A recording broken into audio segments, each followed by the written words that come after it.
Hi ಎಲ್ಲ ನಮಸ್ಕಾರ ಎಲ್ರಿಗೂ. ರಾಧಾಕೃಷ್ಣ ಲಾಗ್ಸ್ ಇನ್ ಕನ್ನಡಗೆ ಎಲ್ಲರಿಗೂ ಸ್ವಾಗತ.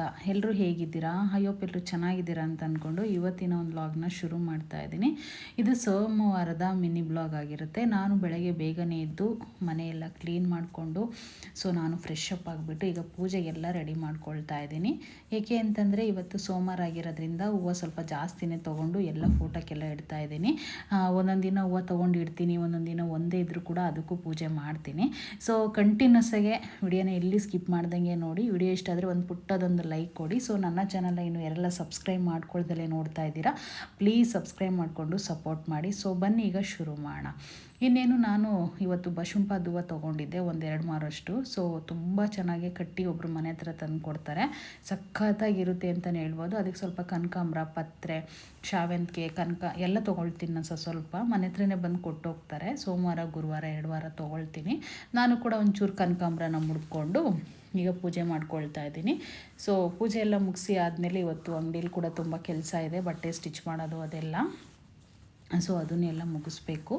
ಮತ್ತು ಹಾಗೆಯೇ ಇವತ್ತು ತಿಂಡಿ ಕೂಡ ಅಕ್ಕಿ ರೊಟ್ಟಿ ಮಾಡ್ಕೊಳ್ಳೋಣ ಅಂತ ಅಂದ್ಕೊಂಡು ಎಲ್ಲ ರೆಡಿ ಮಾಡ್ಕೊಳ್ತಾ ಇದ್ದೀನಿ. ಫಸ್ಟು ಪೂಜೆನೆಲ್ಲ ಮುಗಿಸ್ತೀನಿ. ಅದಾದಮೇಲೆ ಬಸ್ ಸ್ಟ್ಯಾಂಡ್ ಕಡೆಗೆ ಹೋಗ್ತಾ ಇದ್ದೀನಿ. ಯಾಕೆಂದರೆ ಏನೋ ತರೋದಿತ್ತು ಮನೆಗೆ. ಹಾಗಾಗಿ ಈಗ ಹೋಗಿ ತೊಗೊಂಡು ಬರ್ತೀನಿ. ತೊಗೊಂಡು ಬಂದಾದಮೇಲೆ ಸ್ವಲ್ಪ ಅಕ್ಕಿ ರೊಟ್ಟಿ ಮಾಡ್ಕೋಬೇಕು. ಅಕ್ಕಿ ರೊಟ್ಟಿ ಅಂದರೆ ತುಂಬಾ ಇಷ್ಟ. ಅದು ಮಸಾಲೆ ಅಕ್ಕಿ ರೊಟ್ಟಿ ಅಂದರೆ ಎಲ್ಲರೂ ಇಷ್ಟಪಡುವಂಥ ಒಂದು ರೊಟ್ಟಿನೇ. ರೊಟ್ಟಿ ಅಂತಂದರೆ ಯಾರಿಗೆಲ್ಲ ಇಷ್ಟ ಇಲ್ಲ ಬಿಡಿ, ಎಲ್ಲರೂ ಕೂಡ ರೊಟ್ಟಿನ ತುಂಬ ಚೆನ್ನಾಗಿ ಟೇಸ್ಟ್ ಮಾಡ್ಕೊಂಡು ತಿಂತಾರೆ. ನನಗಂತೂ ಎಲ್ಲ ರೊಟ್ಟಿಗಳು ಇಷ್ಟ. ಅಕ್ಕಿ ರೊಟ್ಟಿ ಆಗಿರ್ಬೋದು, ರಾಗಿ ರೊಟ್ಟಿ ಆಗಿರ್ಬೋದು, ಚಪಾತಿ ಎಲ್ಲನೂ ಇಷ್ಟಪಡ್ತಾ ಇರ್ತೀನಿ. ಇನ್ನೇನು ನಾನು ಕೂಡ ಈಗ ಹೋಗಿ ಸ್ವಲ್ಪ ಸಬ್ಬಾಕ್ಷಿ ಸೊಪ್ಪು ಅದನ್ನೆಲ್ಲ ತೊಗೊಂಡು ಬರೋಣ ಅಂಥೇಳಿ ಈಗ ನಾನು ಬಸ್ ಸ್ಟ್ಯಾಂಡ್ ಕಡೆಗೆ ಹೋಗ್ತಾ ಇದ್ದೀನಿ. ನಮ್ಮ ಮನೆ ಹತ್ರದಿಂದ ಬಸ್ ಸ್ಟ್ಯಾಂಡ್ ಒಂಚೂರು ಹತ್ರನೇ ಇರೋದು. ನೋಡಿ ಈಗ ಎಲ್ಲ ತಂದುಬಿಟ್ಟು ರೆಡಿ ಮಾಡಿದ್ದೀನಿ ಆಲ್ರೆಡಿ. ನಾನಿಲ್ಲಿ ಸಬ್ಬಾಕ್ಷಿ ಸೊಪ್ಪು ತೊಗೊಂಡಿದ್ದೀನಿ, ಹಸಿಮೆಣ್ಸಿನ್ಕಾಯಿ, ಹಸೆಗೆ ಸಣ್ಣದಾಗಿ ಹೆಚ್ಚಿರೋ ಈರುಳ್ಳಿ, ಕೊತ್ತಂಬರಿ ಸೊಪ್ಪು, ಹಾಗೆಯೇ ಸಣ್ಣದಾಗಿ ಹೆಚ್ಕೊಂಡಿರೋ ಕರಿಬೇವಿನ ಸೊಪ್ಪು, ಮತ್ತು ಕ್ಯಾರೆಟ್ ತುರಿ, ಮತ್ತು ಇದಕ್ಕೆ ನಾನು ಸೌತೆಕಾಯಿನ ಸಣ್ಣದಾಗಿ ತುರ್ಕೊಂಡಿದ್ದೀನಿ, ಮತ್ತು ಕಾಯಿ ತುರಿ ಇಷ್ಟೆಲ್ಲ ತೊಗೊಂಡು ಕಡಲೆ ಬೀಜ ಕೂಡ ತೊಗೊಂಡಿದ್ದೀನಿ. ನಾನು ಇದಕ್ಕೆ ಕಡಲೆ ಬೀಜನ ಹುರಿದ್ಬಿಟ್ಟು ಸಿಪ್ಪೆನ ತೆಗೆದು ಒಡ್ಕ ಮಾಡ್ಕೊಳ್ತೀನಿ. ಮತ್ತು ಇದಕ್ಕೆ ಮೊಸರು ಎಕ್ಸ್ಟ್ರಾ ಟೇಸ್ಟ್ ಬೇಕು ಅಂತಂದರೆ ಕಡಲೆ ಬೀಜ, ಮೊಸರು ಇದೆಲ್ಲ ಇರಬೇಕು. ನಾನು ಒಂದಿಲ್ಲ ಅಂತಂದರೆ ಅದನ್ನ ತೊಗೊಬಂದು ಹಾಕಿ ಮಾಡ್ತಿರ್ತೀನಿ. ನೋಡಿ ಇಷ್ಟೆಲ್ಲ ರೆಡಿ ಮಾಡಿಕೊಂಡು ಇಟ್ಕೊಂಡಿದ್ದೀನಿ. ಇವಾಗ ಇನ್ನು ಅಕ್ಕಿಟ್ಟನ್ನ ಹಾಕಿ ಕಲಸಿ ಮಾಡೋದಷ್ಟೇ. ನಾನು ದೊಡ್ಡ ಬಾಣಲಿ ತೊಗೊಂಡಿದ್ದೀನಿ. ದೊಡ್ಡ ಬಾಣಲಿ ತೊಗೊಂಡು ಅಕ್ಕಿಟ್ಟನ್ನ ಹಾಕ್ಕೊಳ್ತಾ ಇದ್ದೀನಿ. ಈ ಅಕ್ಕಿಟ್ಟು ಬಂದುಬಿಟ್ಟು ಮನೇಲಿ ಆಡಿಸಿರೋದಲ್ಲ, ಮನೇಲಿ ಆಡಿಸ್ಕೊಂಡು ಬರಬೇಕಿತ್ತು, ಟೈಮ್ ಇರಲಿಲ್ಲ. ಹಾಗಾಗಿ ಅಂಗಡಿಯಿಂದನೇ ಇವಾಗೆಲ್ಲ ಸಿಗುತ್ತಲ್ವ ರೆಡಿಮೇಡ್ ಅಕ್ಕಿಟ್ಟೇನೆ, ಅದನ್ನೇ ತೊಗೊಂಡು ಬಂದಿದ್ದು ಇವತ್ತು. ಏಕೆಂದರೆ ಸೊಸೈಟಿ ಅಕ್ಕಿ ಮನೇಲಿ ತುಂಬಾ ಇದೆ, ಹೋಗಿ ಆಡಿಸ್ಕೊಂಡು ಬರೋಕ್ಕೆ ಟೈಮ್ ಇಲ್ಲ ನನಗೆ. ಒಂದು 2-3 ಸೇರು ಅಕ್ಕಿನ ತೊಳೆದ್ಬಿಟ್ಟು ಆರಾಕಿ ಆಡಿಸ್ಕೊಂಡ್ರೆ ಚೆನ್ನಾಗಿರುತ್ತೆ. ಅದನ್ನು ನನಗೆ ಮಾಡೋಕ್ಕೆ ಟೈಮ್ ಇಲ್ಲದೆ ಈ ರೀತಿ ರೆಡಿಮೇಡ್ನೇ ತಂದು ಯೂಸ್ ಮಾಡ್ತಾಯಿದ್ದೀನಿ. ಒಂದು ಪಾಕೆಟಲ್ಲಿ ಸ್ವಲ್ಪ ಇತ್ತು, ಅದನ್ನ ಹಾಕ್ಕೊಂಡೆ. ಮತ್ತು ಇನ್ನೊಂದು ಪಾಕೆಟ್ ಓಪನ್ ಮಾಡಿರಲಿಲ್ಲ, 2 kg ತಂದ್ಕೊಂಡಿದ್ದೆ. ಅದನ್ನು ಕೂಡ ಇನ್ನೊಂಚೂರು ಹಾಕ್ಕೊಂಡೆ. ಅಕ್ಕಿ ರೊಟ್ಟಿ ಅಂತಂದರೆ ಒಂದೇ ಟೈಮೇ ತಿಂದರೆ ಸಮಾಧಾನ ಆಗಲ್ಲ ನನಗೆ. ಮಧ್ಯಾಹ್ನನೂ ಅದನ್ನೇ ತಿನ್ನಬೇಕು, ಬೆಳಗ್ಗೆ ತಿಂಡಿಗೂ ಅದನ್ನೇ ತಿನ್ನಬೇಕು. ಈ ರೀತಿ ಇದ್ದರೆ ತುಂಬ ಇಷ್ಟಪಡ್ತೀನಿ. ಮತ್ತು ಇದಕ್ಕೆ ಒಂದು ಸ್ಪೂನ್, ದೊಡ್ಡ ಸ್ಪೂನಲ್ಲಿ 1 ಸ್ಪೂನ್ನ ಉಪ್ಪು ಹಾಕ್ಕೊಂಡು ಇನ್ನೊಂಚೂರು ಹಾಕ್ಕೊಂಡು ನೀಟಾಗಿ ಫಸ್ಟು ಮಿಕ್ಸ್ ಮಾಡ್ಕೋಬೇಕು. ಈಗ ಅದೆಲ್ಲ ಆದಮೇಲೆ ಒಂದೊಂದೇ ಎಲ್ಲ ನೀಟಾಗಿ ಹಾಕ್ಕೊಳ್ಳೋದು. ನೋಡಿ ಎಷ್ಟು ತೊಗೊಂಡಿದ್ದೀನಿ ಅಂದರೆ ಸಬ್ಬಾಕ್ಷಿ ಸೊಪ್ಪು ಒಂದು ಕಟ್ಟಲ್ಲಿ ಒಂದು ಅರ್ಧ ಕಟ್ಟು ತೊಗೊಂಡಿದ್ದೀನಿ. ನೋಡಿ ಇಷ್ಟು ಕರ್ಬೇವಿನ ಸೊಪ್ಪು ತೊಗೊಂಡಿದ್ದೀನಿ. ಕ್ವಾಂಟಿಟಿ ಹೇಳ್ತಿರೋದು ನಿಮಗೆ. ಈರುಳ್ಳಿ ಒಂದು 4 ಈರುಳ್ಳಿ ಸಣ್ಣದಾಗಿ ಹೆಚ್ಕೊಂಡಿದ್ದೀನಿ, ಅಂದರೆ ಮೀಡಿಯಮ್ ಸೈಜ್ ಈರುಳ್ಳಿ ಸಣ್ಣದಾಗಿ ಹೆಚ್ಕೋಬೇಕು, ಚೆನ್ನಾಗಿರುತ್ತೆ. ಮತ್ತು ಇದಕ್ಕೆ ನಾನು ಖಾರ ಜಾಸ್ತಿ ತಿನ್ನೋರಾಗಿದ್ದರೆ ಅದು ನಿಮ್ಮಿಷ್ಟ. ಖಾರನ ಒಂದು 15 ಮೆಣಸಿನ್ಕಾಯಿ ಸಣ್ಣದಾಗಿ ಹೆಚ್ಕೊಂಡಿದ್ದೆ ನಾನು. ನೋಡಿ ಅಷ್ಟು ಮೆಣಸಿನ್ಕಾಯಿ ತೊಗೊಂಡಿದ್ದೀನಿ. ಒಂದು ಹಿಡಿಕೆಯಷ್ಟು ಕೊತ್ತಂಬರಿ ಸೊಪ್ಪು. ಇದಕ್ಕೆ ನಿಮಗೆ ಎಷ್ಟು ಬೇಕೋ ಅಷ್ಟು ಹಸಿಮೆಣ್ಸಿನ್ಕಾಯಿ, ಕೆಲವ್ರು ತಿನ್ನಲ್ಲ ಗ್ಯಾಸ್ಟ್ರಿಕ್ಕು ಅಂತ ಹೇಳ್ಬಿಟ್ಟು ನಿಮ್ಮಿಷ್ಟ ಅದು. ಇದಕ್ಕೆ ನಾನು ಒಂದು ದೊಡ್ಡ ಕ್ಯಾರೆಟ್ನ ತುರ್ಕೊಂಡಿದ್ದೀನಿ. ಕ್ಯಾರೆಟ್ ತುರಿ ಹಾಕೋದ್ರಿಂದ ತುಂಬ ಟೇಸ್ಟ್ ಇರುತ್ತೆ ಬಿಡಿ. ಮತ್ತು ಕಾಯಿ ತುರಿನ ಹಾಕ್ಕೊತಾ ಇದ್ದೀನಿ.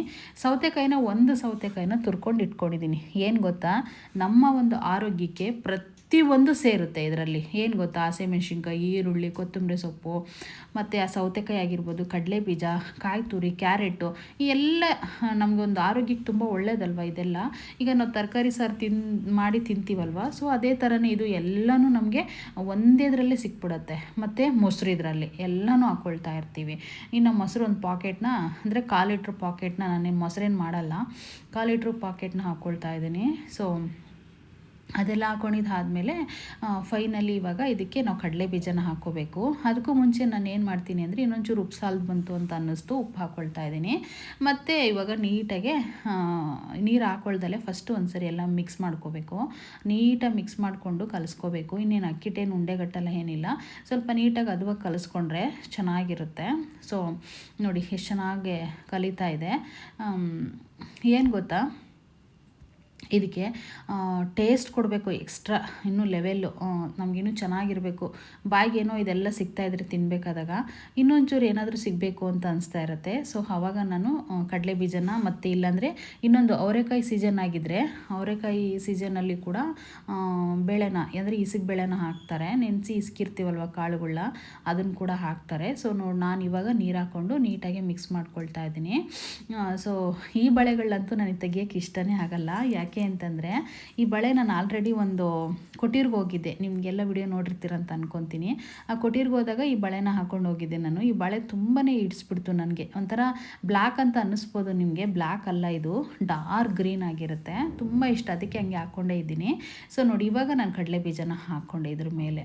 ಅಂದರೆ ಕಡಲೆ ಬೀಜನ ಸಿಪ್ಪೆ ತೆಗೆದುಬಿಟ್ಟು ನೀಟಾಗೆ ಒಡ್ಕ ಮಾಡ್ಕೋಬೇಕು. ಉಂಡುಂಡೆ ಕಡಲೆ ಬೀಜ ಇರಬಾರ್ದು, ಒಡ್ಕ ಇರಬೇಕು. ಅದನ್ನ 2 ಪೀಸ್ ಮಾಡ್ಕೋಬೇಕು ಒಂದು ಕಡಲೆ ಬೀಜದಲ್ಲಿ. ಸೊ ಇನ್ನೇನು ನಾವು ಸಿಪ್ಪೆ ತೆಗಿಬೇಕಾದಾಗ ಈ ಥರ ಕೈಯಲ್ಲಿ ಇದು ಮಾಡಿಕೊಂಡ್ರೆ ಅದು ಸಿಪ್ಪೆ ಬಿಟ್ಕೊಂಡು ಹಂಗೆ ಒಡೆದ್ಬಿಡುತ್ತೆ. ಸೊ ಇನ್ನೊಂಚೂರು ನೀರು ಹಾಕ್ಕೋಬೇಕು ಅನಿಸುತ್ತೆ ನನಗಿವಾಗ. ನೀಟಾಗೆ ನಾವು ಒಬ್ಬಟ್ಟೆಲೆಗೆ ಹಾಕಿ ತಡ್ತೀವಲ್ವ, ಆ ಒಬ್ಬಟ್ಟೆಲೆಗೆ ಹಾಕಿ ತೊಟ್ಟಿದ್ರೆ ನಮ್ಗೆ ಎಷ್ಟು ತೆಳ್ಳಗೆ ಬೇಕಾದ್ರೂ ತೊಟ್ಕೊಳ್ಳೋ ಥರ ಇರಬೇಕು. ಆ ರೀತಿ ನೀಟಾಗಿ ಕಲಿಸ್ಕೋಬೇಕು ಹಿಟ್ಟನ್ನ. ತುಂಬ ಚೆನ್ನಾಗಿರುತ್ತೆ ನಿಜವಾಗೂ.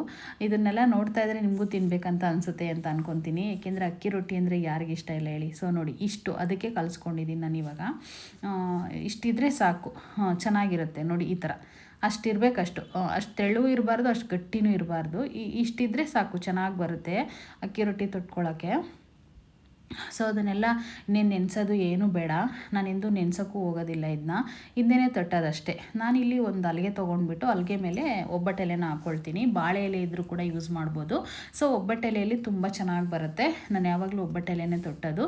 ಇದಕ್ಕೆ ನಾವು ತುಪ್ಪನಾದರೂ ಯೂಸ್ ಮಾಡ್ಬೋದು, ಇಲ್ಲ ಅಂತಂದರೆ ಎಣ್ಣೆನಾದರೂ ಯೂಸ್ ಮಾಡ್ಬೋದು. ನಾನಿಲ್ಲಿ 2 ಯೂಸ್ ಮಾಡ್ಕೊತೀನಿ. ಒಂಚೂರು ತುಪ್ಪ ಹಾಕ್ಕೊಂಡ್ರೆ ಒಂದು ಸ್ವಲ್ಪ ಬಾಣಲಿಗೆ ಒಂಚೂರು ತುಪ್ಪನ, ಇಲ್ಲಾಂದರೆ ಇಲ್ಲಿಗೆ ಒಂದು ಎಣ್ಣೆನ, ಯಾವುದೋ ಒಂದು ಒಟ್ಟಿಗೆ 2 ಮಿಕ್ಸ್ ಮಾಡಿಕೊಂಡೇ ಯೂಸ್ ಮಾಡ್ತೀನಿ. ಸೊ ಇನ್ನೇನು ಇವಾಗ ಎಷ್ಟು ಬೇಕು ಅಷ್ಟು ಉಂಡೆನ ತೊಗೊಂಡ್ಬಿಟ್ಟು ನಾವು ತೊಟ್ಕೊಳ್ಳೋದು ಫಸ್ಟು. ನಾನು ಫಸ್ಟ್ನೇ ಒಂದು ರೊಟ್ಟಿ ಆಗಿರೋದ್ರಿಂದ ಯಾವ ಥರ ಬರುತ್ತೆ ಏನು ಅಂತ ಹೇಳ್ಬಿಟ್ಟು ನಾನು ಸ್ವಲ್ಪ ಸಣ್ಣದಾಗೆ ತಟ್ಕೊಳ್ಳೋಕ್ಕೆ ಪ್ರಯತ್ನ ಪಡ್ತೀನಿ. ಆಮೇಲೆ ನೋಡೋಣ, ಚೆನ್ನಾಗಿ ಬಂದರೆ ಇನ್ನೂ ದೊಡ್ಡದಾಗಿ ಹಾಕ್ಕೋಬೋದಲ್ವ. ನೀಟಾಗಿ ಕೂಡ ಸುತ್ತು ಬೇಯಬೇಕು. ನಾವು ಜಾಸ್ತಿ ದೊಡ್ಡದು ಹಾಕ್ಕೊಂಡ್ರೂ ಕೂಡ ಇನ್ನು ನಾವು ಗ್ಯಾಸಲ್ಲಿ ಮಾಡೋದ್ರಿಂದ ಸ್ವಲ್ಪ ಸಣ್ಣದಾಗೆ ಉರಿತಾ ಇರ್ತವೆ. ನಾವು ಎಷ್ಟೇ ಜೋರಾಗಿ ಉರಿಟ್ರೂ ಕೂಡ ಸುತ್ತು ಬೇಯಲ್ಲ ಅಷ್ಟು. ಅದಕ್ಕೋಸ್ಕರ ನಾವು ಒಂದು ಸ್ವಲ್ಪ ಮೀಡಿಯಮ್ ಸೈಜಲ್ಲೇ ತಟ್ಕೋಬೇಕು ರೊಟ್ಟಿನ. ಸೊ ನೋಡಿ ಎಷ್ಟು ತೆಳ್ಳಗೆ ಬೇಕಾದರೂ ನಾವು ಈ ರೊಟ್ಟಿನ ತೊಟ್ಕೋಬೋದು, ಅಷ್ಟು ಚೆನ್ನಾಗಿರುತ್ತೆ ಸಾಫ್ಟಾಗೆ. ಸೊ ನಾನಿಲ್ಲಿ ದೋಸೆ ಹೆಂಚನ್ನು ಯೂಸ್ ಮಾಡ್ತಾ ಇದ್ದೀನಿ. ಈ ದೋಸೆ ಹೆಂಚು ಬಂದುಬಿಟ್ಟು ದೋಸೆ ಹೆಂಚಿಗಂತಲೇ ತೊಗೊಂಡಿದ್ದೆ ಪ್ರೆಸ್ಟೇಜಲ್ಲಿ. ಸೊ ಇದು ಯಾಕೋ ಗೊತ್ತಿಲ್ಲ, ಕೆಟ್ಟೋಗ್ಬಿಡ್ತು, ದೋಸೆ ಹಾಕೋಕ್ಕೆ ಬರಲ್ಲ ಇದರಲ್ಲಿ. ನಾನು ಅದಕ್ಕೆ ಇವಾಗ ರೊಟ್ಟಿನ ಮತ್ತು ಚಪಾತಿ ಎಲ್ಲ ಹಾಕ್ಕೊಳ್ತಾ ಇರ್ತೀನಿ. ಇದಕ್ಕೆ ನಾನು ಎಣ್ಣೆನ ಸ್ಪ್ರೈ ಮಾಡಿದೆ. ಆ ಎಣ್ಣೆ ಸ್ಪ್ರೈ ಮಾಡಿದ್ನಲ್ಲ ಆ ಬಾಟಲ್ ನಾನು ಫ್ಲಿಪ್ಕಾರ್ಟಿಂದ ತರಿಸ್ಕೊಂಡಿದ್ದೆ. ಅದ್ರ ಲಿಂಕ್ ಏನಾದ್ರು ಬೇಕು ಅಂತಂದರೆ ನಂದು ಇನ್ನೊಂದು ಚಾನಲ್ ಇದೆ, ಪವನ್ ಸುನಿ ಲೈಫ್ ಸ್ಟೈಲ್ ಅಂತ, ಅಲ್ಲಿ ನಾನು ಹಾಕಿರ್ತೀನಿ ಪ್ರಾಡಕ್ಟ್ಗಳನ್ನ. ಸುನೀತಾ ಫೋನಲ್ಲಿ ಕೂಡ ಹಾಕಿರ್ತೀನಿ, ಇನ್ಸ್ಟಾಗ್ರಾಮಲ್ಲಿ ಕೂಡ ಇದನ್ನೆಲ್ಲ ಹಾಕಿರ್ತೀನಿ ನಾನು. ಅಲ್ಲಿ ಏನಾದರೂ ಲಿಂಕ್ ಬೇಕು ಅಂತಂದರೆ ಲಿಂಕ್ ಅಂತ ಕ್ಲಿಕ್ ಮಾಡಿದ್ರೆ ನಿಮಗೆ ಪ್ರಾಡಕ್ಟ್ ಬರುತ್ತೆ. ಸೊ ಅಲ್ಲಿ ಬೈ ಮಾಡ್ಬೋದು. ಸೊ ಈ ಚಾನಲಲ್ಲಿ ಇನ್ನೂ ನನ್ನ ಪ್ರಾಡಕ್ಟ್ ಎನೇಬಲ್ ಆಗಿಲ್ಲ, ನಂದು ಹಾಕಿದ ಮೇಲೆ ಖಂಡಿತ ನಾನು ಹಾಕ್ಕೊಳ್ತೀನಿ. ಸೊ ಇನ್ನೇನು ಇವಾಗ ನೋಡಿ ಎಣ್ಣೆ ಸ್ಪ್ರೈ ಮತ್ತೆ ಮಾಡ್ತಾ ಇದ್ದೀನಿ ನಾನು. ಎಷ್ಟು ಚೆನ್ನಾಗಿ ಬೆಂದ್ಕೊಳ್ಳುತ್ತೆ ಅಂತಂದರೆ ರೊಟ್ಟಿ ತುಂಬ ಚೆನ್ನಾಗಿ ಬೆಂದ್ಕೊಳ್ಳುತ್ತೆ. ಸೊ ನೋಡಿ ಎಷ್ಟು ಚೆನ್ನಾಗಿ ಬೆಂದಿದೆ, ಎಷ್ಟು ಚೆನ್ನಾಗಿ ಆ ಕವರಿಂದ ಎದೊಳುತ್ತೆ ಅಂತಂದರೆ ರೊಟ್ಟಿ ಅಷ್ಟು ಚೆನ್ನಾಗಿ ಎದೊಳುತ್ತೆ. ನನಗಂತೂ ಈ ಥರ ರೊಟ್ಟಿ ಮಾಡೋದು ಸ್ವಲ್ಪ ಕಷ್ಟನೇ ಆಗುತ್ತೆ ಎಲ್ಲ ಹೆಚ್ಕೊಂಡು ಮಾಡೋಕ್ಕೆ, ಆದರೆ ತಿನ್ನೋಕೆ ಮಾತ್ರ ಸಖತ್ ಟೇಸ್ಟ್ ಇರುತ್ತೆ. ಸೊ ನೋಡಿ ಎಷ್ಟು ಚೆನ್ನಾಗಿ ಬಂದಿದೆ ರೊಟ್ಟಿ. ಸೊ ನೆಕ್ಸ್ಟ್ ಇನ್ನೊಂದು ಕೂಡ ಹಾಗೆ ತೋರಿಸ್ತೀನಿ ನಿಮಗೆ ಯಾವ ರೀತಿ ಅಂತ ಹೇಳ್ಬಿಟ್ಟು. ಇನ್ನೊಂದು ತೋರಿಸಿದ್ರೆ ಒಂದು ಐಡಿಯಾ ಬರುತ್ತೆ. ಭಾಳ ಚೆನ್ನಾಗಿ ಮಾಡ್ತಾ ಇರ್ತೀರ, ನಿಮಗೇನು ಬರಲ್ಲ ಅಂತ ಏನೂ ಇಲ್ಲ. ಸೊ ಆದರೂ ಕೂಡ ಸುಮ್ಮನೆ ತೋರಿಸ್ತಾ ಇರೋದಷ್ಟೇ ನಾನು, ಎಲ್ಲರಿಗೂ ಗೊತ್ತಾಗಲಿ ಇನ್ನೊಂಚೂರು ಅಂತ ಹೇಳ್ಬಿಟ್ಟು. ನಾನೇ ಎಷ್ಟೋ ಸರಿ ಯೂಟ್ಯೂಬ್ ಚಾನಲ್ನ ಓಪನ್ ಮಾಡಿ ಯಾವ ಥರ ಅಡುಗೆ ಮಾಡಬೇಕು ಅಂತ ಸರ್ಚ್ ಮಾಡಿ ಮಾಡಿರೋದುಂಟು. ಅದಕ್ಕೆ ಇನ್ನೊಬ್ರಿಗೂ ಗೊತ್ತಾಗಲಿ ನಾನು ಮಾಡೋದು ಅಂತೇಳಿ ಮಾಡ್ತಿರುವಂಥದ್ದು. ಸೊ ನನ್ನ ಚಾನಲಲ್ಲಿ ಈ ಥರ ಎಲ್ಲ ಫುಡ್ ವಿಡಿಯೋಗಳು ಇರಲಿ ಅಂತ. ಸೊ ಇನ್ನೊಂದು ಹಾಕಿದಾಗ ಇನ್ನೂ ಅದು ಕೂಡ ತುಂಬ ಚೆನ್ನಾಗಿ ಬಂತು. ಏನಿಲ್ಲ, ಒಂದು 3-4 ಸೆಕೆಂಡ್, ಒಂದು 5 ಸೆಕೆಂಡ್ ಹಾಕಿದ ಮೇಲೆ ಒಂದು 5-6 ಸೆಕೆಂಡ್ ಬೆಂದಮೇಲೆ ಅದನ್ನು ತೆಗೆದ್ರೆ ಆಯಿತು ಅಷ್ಟೇ. ತುಂಬ ಚೆನ್ನಾಗಿ ಬೆಂದ್ಕೊಂಡಿರುತ್ತೆ ರೊಟ್ಟಿ. ನೋಡಿ ಎಷ್ಟು ಚೆನ್ನಾಗಿ ಬಂದಿದೆ ಈ ರೊಟ್ಟಿ. ನನಗಂತೂ ಈ ರೊಟ್ಟಿ ನೋಡ್ತಾ ಇದ್ರೆ ತಿನ್ಬೇಕಂತ ಅನಿಸುತ್ತೆ. ನಿಮ್ಗೆ ಹೇಗೆ ಅನಿಸುತ್ತೆ ಅಂತ ಕಮೆಂಟ್ ಮಾಡೋದು ಮಾತ್ರ ಮರಿಬೇಡಿ. ನೀವು ಕೂಡ ಈ ರೀತಿ ಟ್ರೈ ಮಾಡಿ, ತುಂಬ ಚೆನ್ನಾಗಿ ಬರುತ್ತೆ ರೊಟ್ಟಿ. ಇನ್ನೇನು ರೊಟ್ಟಿ ಎಲ್ಲ ಮುಗಿಸಿದಾದ್ಮೇಲೆ ನಾನು ಶಾಪಿಗೆ ಹೋಗ್ಬೇಕು. ಇವಾಗ ಶಾಪಿಗೆ ಹೋಗಿ ಬಟ್ಟೆ ಸ್ಟಿಚ್ ಮಾಡೋದೆಲ್ಲ ತುಂಬ ಇದೆ. ಸೊ ಇವತ್ತಿನ ವ್ಲಾಗ್ನ ಇಲ್ಲಿಗೆ ಎಂಡ್ ಮಾಡೋಣ ಅಂತ ಅಂದ್ಕೊಂಡಿದ್ದೀನಿ. ಏಕೆಂದರೆ ನಿಮಗೂ ಲಾಂಗ್ ಆದರೆ ನೋಡೋಕ್ಕೆ ತುಂಬ ಬೇಜಾರಾಗುತ್ತೆ. ನಾನು ಇದ್ರ ಜೊತೆ ಚಟ್ನಿ ಮಾಡ್ಕೊಂಡಿದ್ದೆ, ಕಡಲೆಬೀಜ ಚಟ್ನಿ. ನನಗೆ ತುಂಬ ಇಷ್ಟ. ತುಪ್ಪ ಹಾಕ್ಕೊಂಡು ತಿಂತಾ ಇದ್ದರೆ ಸಖತ್ತು ಟೇಸ್ಟಿಯಾಗಿರುತ್ತೆ. ಸೊ ಯಾರೆಲ್ಲ ಟ್ರೈ ಮಾಡ್ತೀರೋ ಈ ಥರ ರೊಟ್ಟಿ, ಯಾರೆಲ್ಲ ಮಾಡ್ತಾ ಇದ್ದೀರೋ ಮನೇಲಿ, ಅವರು ಒಂದೇ ಒಂದು ಕಮೆಂಟ್ ಹಾಕಿ. ನನಗೂ ಒಂದು ಎನರ್ಜಿ ಬೂಸ್ಟ್ ಥರ ಬಂದಂಗೆ ಆಗುತ್ತೆ. ನಾನು ಮಾಡಿದ್ಕೋ ಒಂದು ಖುಷಿ ಆಗುತ್ತೆ. ಸೊ ಒಂದೇ ಒಂದು ಲೈಕ್ ಮಾಡೋದು ಮಾತ್ರ ಮರಿಬೇಡಿ. ವಿಡಿಯೋ ನೋಡಿರೋರೆಲ್ಲ ಲೈಕ್ ಮಾಡಿ, ಹೇಗೆ ಅನ್ನಿಸ್ತು, ಯಾವ ಥರ ಮಾಡಿದೆ ನಾನು ರೊಟ್ಟಿನ ಅಂತ ಹೇಳಿಬಿಟ್ಟು. ಸೊ ನಿಮ್ಗೊಂದಲ್ಲ 3 ರೊಟ್ಟಿಗಳನ್ನ ಹಾಕಿ ತೋರಿಸಿದ್ದೀನಿ ನಾನು. ಸೊ ಇನ್ನೇನು ಈ ಲಾಗ್ನ ಇಲ್ಲಿಗೆ ಹೆಣ್ಣು ಮಾಡ್ತೀನಿ, ಏಕೆಂದರೆ ಲಾಂಗ್ ಆದರೆ ಚೆನ್ನಾಗಿರಲ್ಲ. ಸೊ ನೆಕ್ಸ್ಟ್ ಲಾಗಲ್ಲಿ ಸಿಗ್ತೀನಿ. ನಿಮಗೆ ಒಳ್ಳೊಳ್ಳೆ ಕಂಟೆಂಟ್ಗಳನ್ನೇ ಕೊಡಬೇಕು ಅಂತ ಅಂದ್ಕೊಂಡಿದ್ದೀನಿ ನನ್ನ ರಾಧಾಕೃಷ್ಣ ಚಾನಲಲ್ಲಿ. ಆಲ್ರೆಡಿ 450 ಜನ ಸಬ್ಸ್ಕ್ರೈಬರ್ ಆಗಿದ್ದೀರಾ. ನಿಮ್ಮೆಲ್ಲರಿಗೂ ಥ್ಯಾಂಕ್ ಯು ಸೋ ಮಚ್. ನನಗೆ ಎಷ್ಟು ಖುಷಿ ಆಗ್ತಿದೆ ಅಂತಂದರೆ ತುಂಬಾ ಖುಷಿ ಆಗ್ತಿದೆ. ತುಂಬ ಸಪೋರ್ಟ್ ಮಾಡ್ತಾ ಇದ್ದೀರಾ ನನಗೆ. ಇದಕ್ಕಿಂತ ಖುಷಿ ಇನ್ನೇನು ಬೇಕಲ್ವಾ? ಸೊ ಹಾಗಾಗಿ ಎಲ್ಲರಿಗೂ ಈ ವಿಡಿಯೋ ಮುಖಾಂತರ ಇವತ್ತು ಸಬ್ಸ್ಕ್ರೈಬ್ ಮಾಡ್ಕೊಂಡಿರೋರಿಗೆಲ್ಲ ಥ್ಯಾಂಕ್ ಯು ಸೋ ಮಚ್ ಹೇಳ್ತೀನಿ. ಮತ್ತು ಎಲ್ಲರೂ ಕೂಡ ನನ್ನ ಚಾನಲ್ನ ಸಬ್ಸ್ಕ್ರೈಬ್ ಮಾಡ್ಕೊಳ್ಳಿ ಅಂತ ಹೇಳ್ತಾ ಥ್ಯಾಂಕ್ ಯು.